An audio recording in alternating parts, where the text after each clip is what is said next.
Hello and welcome to Business Tales, the podcast where we dive deep into the past, the present and the future of the business journey.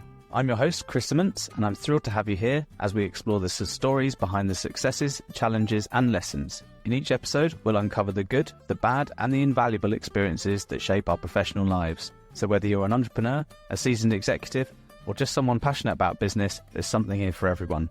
Without any further ado, let's dive into the conversation. Hello everybody. Today's guest has a CV longer than most novels and helped more people than most people have ever met. He's a social entrepreneur, a champion of ethical leadership and co-founder of several educational startups that have positively impacted over 1 million lives. 1 million? Wow, I wrote that and now I just realised how big that is. That's no big deal, I guess. He's also the chair of Twin Group, a powerhouse in educational training. He was awarded an OBE for his services to education in 2019, which makes him officially cooler than your average dinner guest. There is more, though.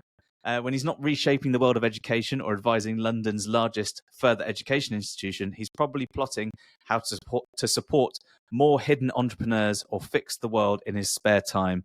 Please welcome the man who makes us all feel like underachievers. That's the one and only Pablo. Hello. Hello, Chris. I think that's the best introduction I've ever had. I'm going to use that. I'll send you what I wrote so you can reuse it whenever you need to. Hand it out at dinner parties. I love it. It might even be me in there somewhere. Yeah. So there's a kernel of truth in everything, isn't there? Welcome to the podcast. Thanks very much for having you. And genuinely, looking through the CV/bio, it is rather impressive. So let's start with the beginning. Tell us a little bit about yourself outside of all of this wonderful things that you're doing, and kind of give us a bit of a flavour of what Pablo's like. What am I like? Oh my goodness. Well, I'm a busy guy, so my work is a big part of what you've described. Yep. And I've recently kind of adjusted a little bit. I say to my long-suffering wife and partner that I'm now working 5 days a week instead of 6 days a week, which I think is roughly reflects. And you should be very thankful for that. Have that go? No, just Anyway, so life outside of that, I play a bit of tennis. I've got a lively Dalmatian dog that needs lots of walking. I love listening to music. I'm a cinema fan. I have 2 grown-up daughters who occasionally reappear in our lives, and which is wonderful. And but they're off doing their stuff. Mm-hmm. I guess that's it. That's my life. So on the 6 or 5 out of 7 days a week that you are working, there is an awful lot that you're doing. You say you are indeed quite busy. How did you? Where did it all start? Every entrepreneur starts somewhere, and most of the time, if you sort of track back far enough, there's something that kind of sparked everything off. What was it for you? Yeah, it is. Well, it's like, because I do part of what I do. I sometimes give career advice and career development advice, and that's I say career is a verb, not a noun. As in going around in a random motion. So that my career is very much like that. So I guess it probably falls into three parts. Early life. I was a maths geek at school. Loved my maths, loved my logic, and that took me into a career in finance in the city. And that was part one, which was great, and it paid the bills, and it built my confidence, I guess. And then around about when was it? It was about 20. It took me 20 years to work out what I was put on earth to do. Yep. I think quite a lot of us still struggle with that question. Yeah. So it does take a while. But it was. I was headhunted into a startup, which was. If some of us remember the last time a Labour Party took office in a sort of an exciting sort of shift of the political tectonic plates in 1997. Yeah. So it was soon after that, and they created this thing called the University for Industry, and I joined that as their chief finance officer. And it was just it was a very instinctive and risky and illogical decision. We just started a family. The business was 200 miles away. It was a government-backed startup which was likely to fail because it's high startups risk. do. Startups do. I mean, they're high risk. And I sort of managed to blank all that out and managed to persuade Dearly Beloved that this would be okay, just as we've sort of had one young baby, another on the way, that I'd be working 200 miles away during the week. And anyway, that was really the trigger. It was just a flow of things that just came together, and I was just drawn to it. It was education. It was a skill set I could contribute to it as a finance person. And very quickly, and I was there for 12 years in the end, very quickly I started doing other things because I was really sort of building my expertise and confidence as a leader, not just a finance specialist. So that was really what started the whole thing of really seeing myself differently, not a kind of corporate CFO, but a social entrepreneur, somebody who was interested in making a difference in the world, helping young people, helping adults, helping people learn, and having a social impact to show for the hours that I worked, rather than a financial impact, which is really what it had been about till that point. There's a almost Maslow's hierarchy of needs in there when it comes to this sort of thing, isn't there? The house is warm, there's food in the belly, you've got your kids and things like that growing up, and you've got hopefully happy wife, depending on whether you're 200 miles away or not. But once you've got those things, you do start sort of questioning what should I be doing, and there's got to be something of higher purpose or a bit more value to add to the world rather than take something away. Absolutely.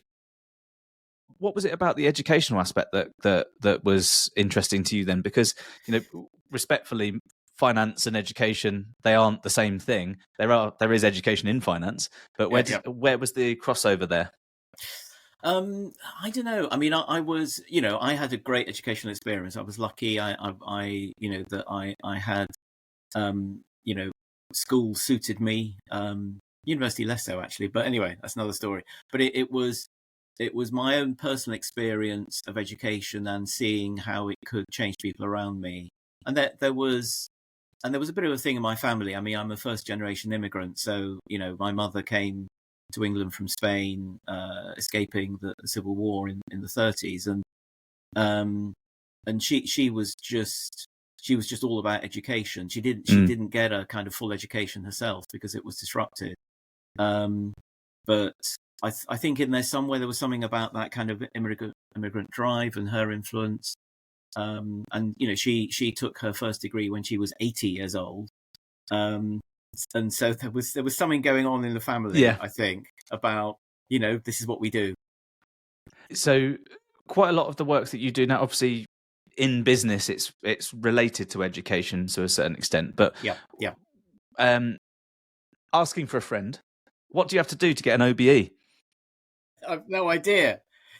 Genuinely, it's a very mysterious process.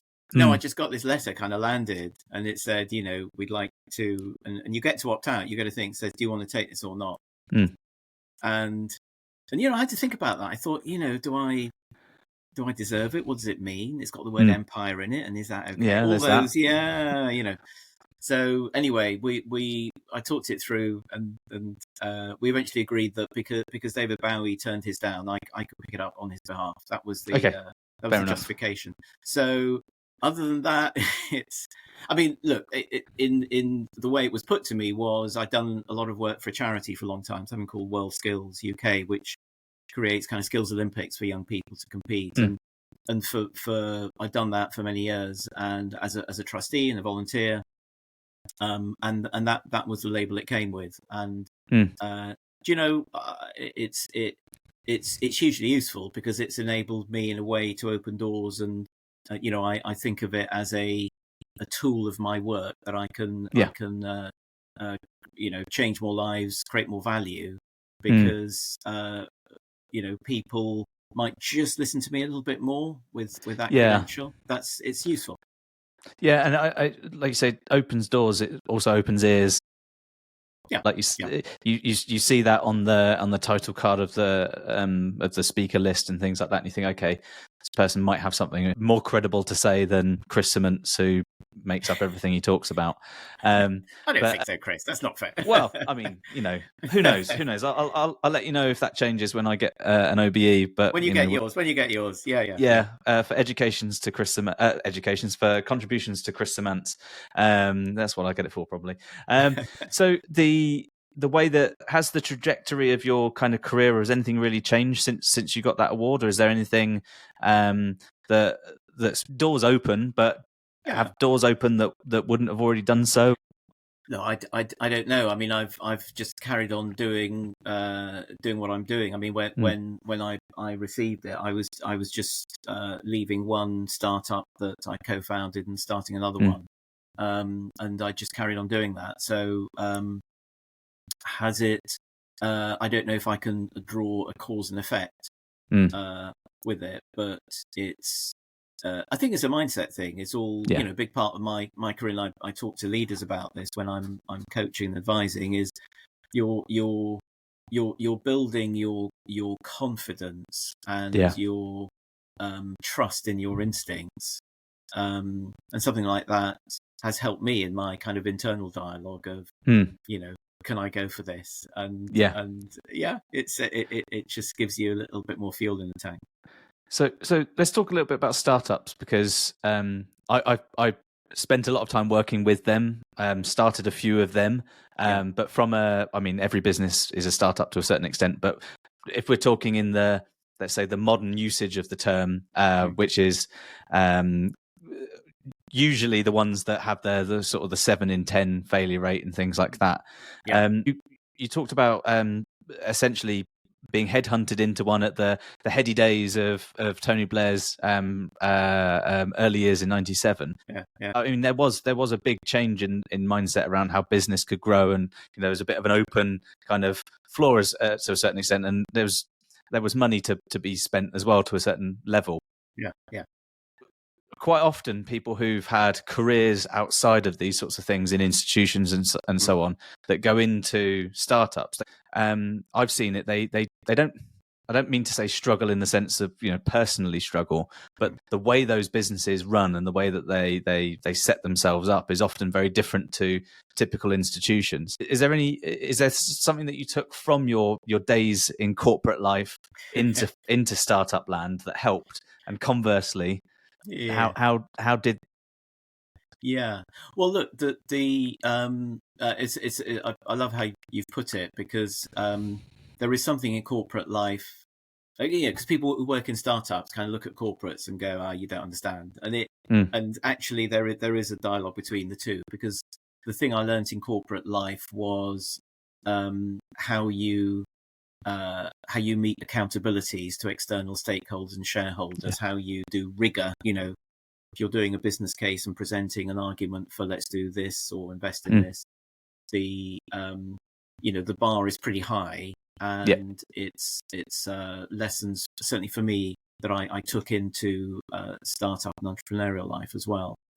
I think going back the other way, the thing about startup, like you said, every organization was once a startup. I interviewed a CEO the other day who's running an organization that's 700 years old, but it was a startup. It was a startup 699 and a half years ago. Exactly. So and I think that's something I often talk to kind of corporate folk about. That is, you've got to respect where your organization came from. An organization like Amazon that sort of hang on to that kind of startup spirit in the way that they operate, even though they're huge. So that there's a thing about startup. For me, there's something about you just muck in. Everyone's got to do a bit of everything. There isn't that kind of corporate division of responsibilities. I don't do that. That's so and so's job. And that's a killer in a startup when you're building a team. Is when there's a problem, you'll run and fix the problem, and you have to have a real sense of kind of unified purpose, and we all do what it takes. But there's I think there's a kind of an old wisdom, oldish wisdom, I mean, I think it's from the 1980s, the Jim Collins books, Good to Great and others. And this has always stayed with me. Not all of it really worked, but this bit worked, which is the driver and the motivation, whether it's for your career, for your work. And actually, there's a life lesson in this as well, which is doing something you love, doing something which you're good at, and doing something which other people need and will therefore pay you for. Yeah. When you've got all three together, you're good. And when you've only got 2 out of 3, then it's something else. It might be a hobby, or it might be something you're just doing for the money, or it might be. Yeah. But bringing those 3 together, I found that very powerful. And when I've come to kind of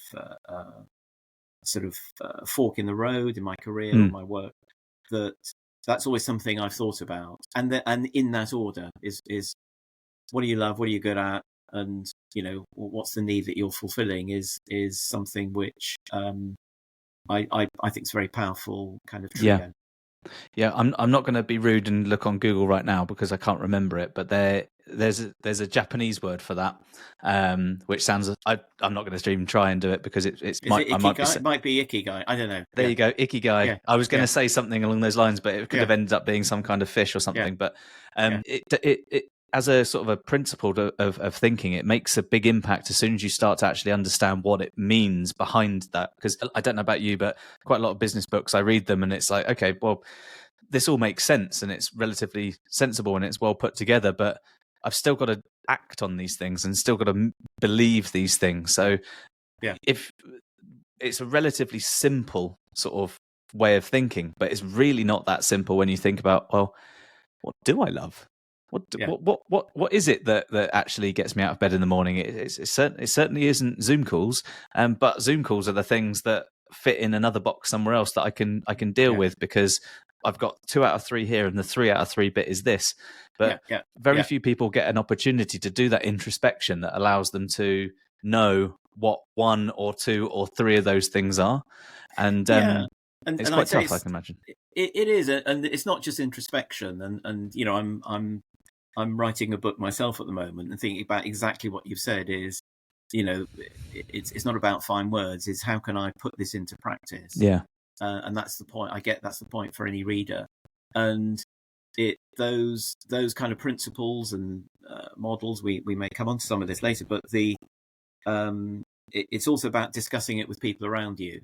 Yeah. Because, as you said, doing what you love may not be obvious, and you may have trusted folk around you that you can say, does this look like me? Is this what I'm about? And let them challenge you as well. So I think it's an extrovert process as well as an internal one. And did you do that yourself in a sense of like it was a conscious activity with like friends and family? How did you come to it? Yeah.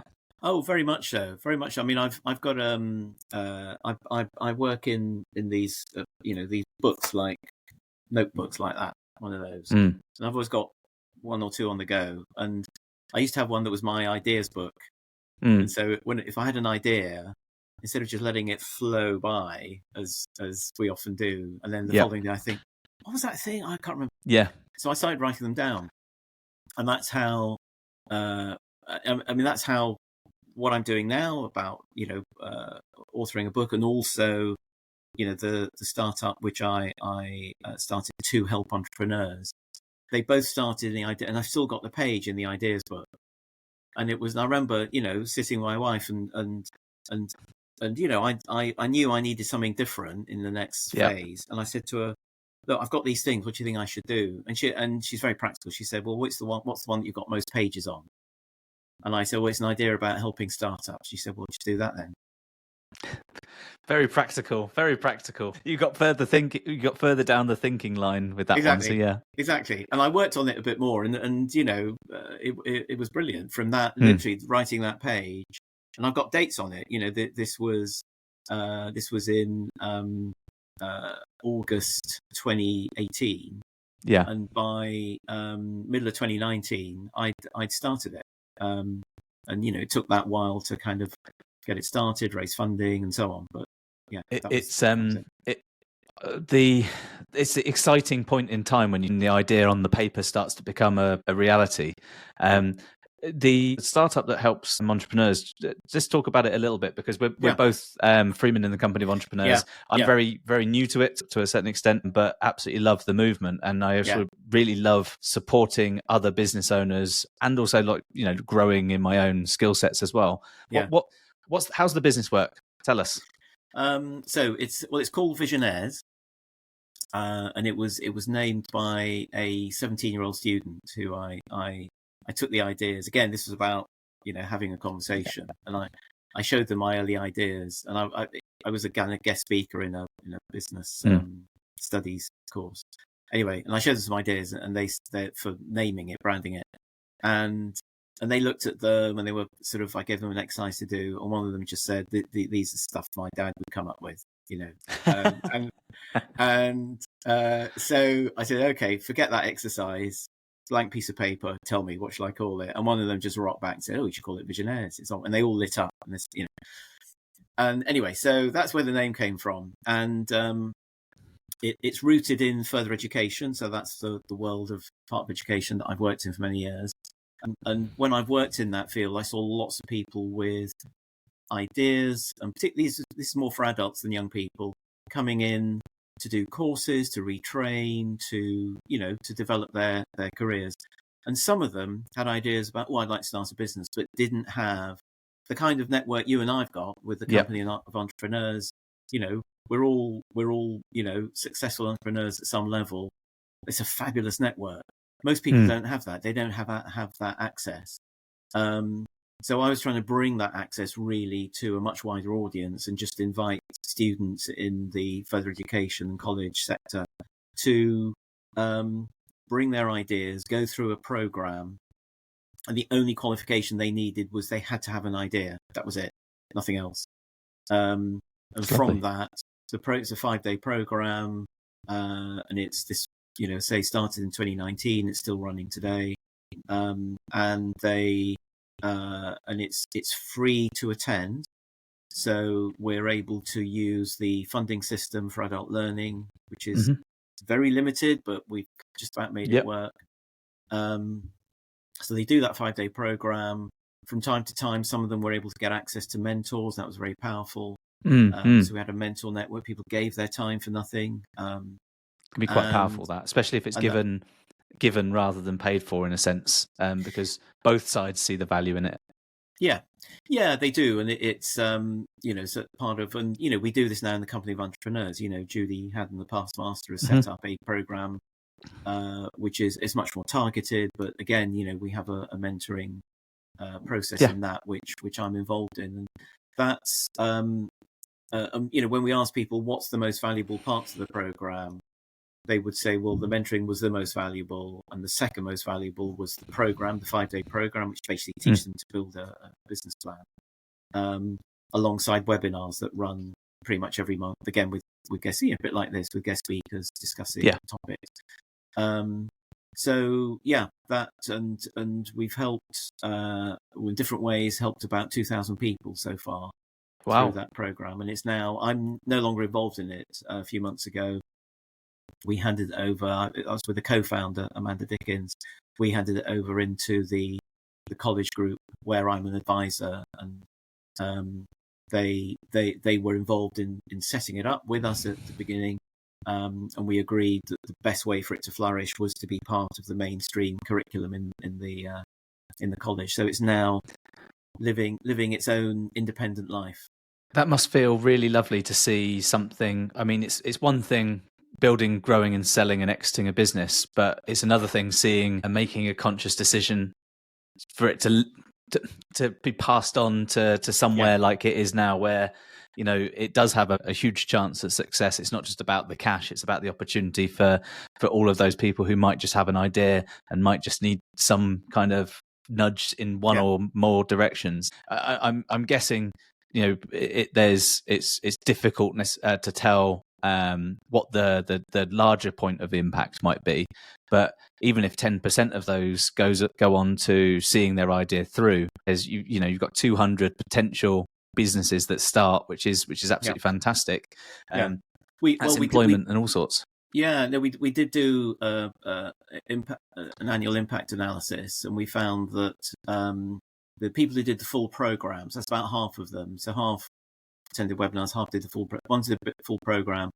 20% went on to trade profitably, Yeah. and that was, and we were over the moon with that, because that was, as you said, that there is a high failure rate, and some of the work we do with the program is to gently guide people away from something where they're going to be spending more money than they're earning, and that's not their goal. So it's a really, the concept is great, and I'm guessing that potentially it's got an opportunity to grow further into other institutions as a concept. I'd imagine. I don't know how the legals of that sort of thing works, but it could grow into other organisations. I guess it could. And we, in the early days, we did get at its height, we had about 20 colleges working on it, so that we deliberately made it porous, as you say. We've now disaggregated it so that those that were involved are using the materials in their own way and adapting it to their own environment. So it's just a different model where there's a kind of core activity in the college that was most involved with it, and others are using it as they see fit. And is there an overlap or a connection to Twin Group here, or is this totally separate idea? Another one from your book somewhere that No. I know that you're chair there, but I suspect they like the access to your. I think they do. Yes. No, Twin Group's very different. That was started by two amazing twins, Caroline and Jackie Fox, 30 years ago, and they've built it up from scratch. And have had a phenomenal journey over their 30th anniversary next year. So I only joined a few months ago as chair, really to help them grow, and really, as we were talking earlier, to bring some of that, my corporate experience, into that, and help them go from the transition from medium to large, which is the stage that they're at. So that's interesting for me as well, because it's kind of blending in everything I've done in the past, and hopefully applying that usefully to a group that is has a whole range of activities in the education sector, and two wonderful founders that are the real force of nature, both of them. It's nice to hear, because it's you often sort of, you feel like when you put one part of a career down and pick another one up and move along, and further away you go from starting point, you forget what level of impact you can have with that knowledge and that ability or that experience in 20-30 years down the line. Having an opportunity like chairing Twin Group and going from medium to large, you're looking back at your corporate career all that time ago, and also all of your startup and scale up experience, to apply all of this in a nice homogenous sort of cool way that brings everything together for them. No, it's a great insight. It's exactly how it feels, and it's I feel pretty privileged having the chance to kind of scoop up all that stuff I've done before, and the lessons that I've picked up. I mean, there's much things that have gone wrong, and not to do that again, as well as the things that actually this is what works, and this is what I'm able to kind of bring into the work that I do now. Yeah, it's nice to be able to know that all of those experiences, good, bad, and sometimes ugly, have all had a positive impact now in the roles that you can take on, and the impact that you can give to other people, which is I suspect you sleep well at night.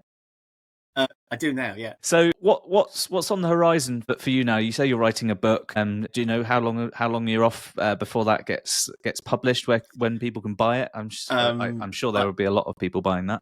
I hope so, but so I haven't got a date yet. It'll be sometime next year.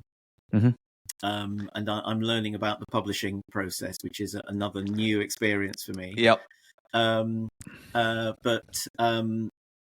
It's been fabulous, because this was one of those ideas in that book back in 2018. There was a rich vein of ideas at that point, and I've been working on it in the background ever since. And part of it, I've been interviewing mainly CEOs, but people from a cross section of businesses, to really to ask two questions: what do you how do you define ethical leadership, and give me some examples where you personally have faced ethical challenges and how that worked. And they've been absolutely fascinating conversations. And I'm still doing a few, and that's fueled a lot of the insights. And as you said earlier, translating some of the broader ideas and models about how ethics works in business. And it's such an important subject because now, the things that go wrong, you see them very publicly on the front page of social media. Often you do, yeah. And you look at it and you think, how did they not see that this was a bad idea? Yeah. Well, you also see that there's slow sleepwalk into it as well. Oftentimes, exactly. Yeah. Which is sometimes even harder because from the other side of the screen you're seeing a slow motion car crash, and they just haven't seen any of that just at that point in time. Yeah. But what else are you looking to? So the book's taking a little bit of time up. You're sharing Twin Group. You've got probably another accolade coming up somewhere in the pipeline. You probably check your post after this recording. I don't think so. No. What else are your focuses? Where are you looking? Well, look, I do strategic advisory work for organisations in the education sector. So Capital City College Group, but there's this fabulous group of further education centres in London with about 35,000 students. So again, that's work that I do to help that group, and the voluntary work that I do, really, I'm restricting that now to the Company of Entrepreneurs. The work I do with the support for new businesses and helping the mentoring process for that. Lovely. That's plenty for me right now. It's quite a lot. It's quite a lot still. It's like you say, it's 5 days a week rather than 6, so that's good. Slowly reduce it to the point where you retire, and then retirement turns into a lot more ideas and a lot more things. No, there's I don't have the R word in my dictionary. I'm sorry. I think that is one of the few words that is in very few entrepreneurs' dictionaries as well. It's part of the mindset. It's the reason that you've got a book full of ideas. Yeah. No, that's true for many of us. Yeah. Lovely to talk to you today, Pablo. You've certainly done no good for my imposter syndrome at all. So thanks very much. And all the best with everything you've got going on. And I'll probably see you at a few entrepreneurs events over the next few months. I look forward to that, Chris, and thank you very much for inviting me. Really enjoyed it. Thank you for a slither of your busy time. Have a nice day. Okay. Bye for now.